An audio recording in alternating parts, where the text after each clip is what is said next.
ও ও ও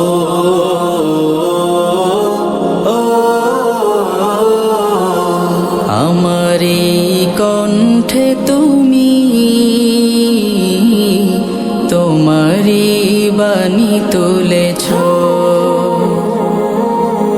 বুকের দেরাজ তুমি কোরআনের স্থান দিয়েছ। এত ভালোবাসো কেন মালিক আমায়, কি করে শুকুর তার করি আদায়। এত ভালোবাসো কেন মালিক আমায়, এত ভালোবাসো কেন মালিক আমায়।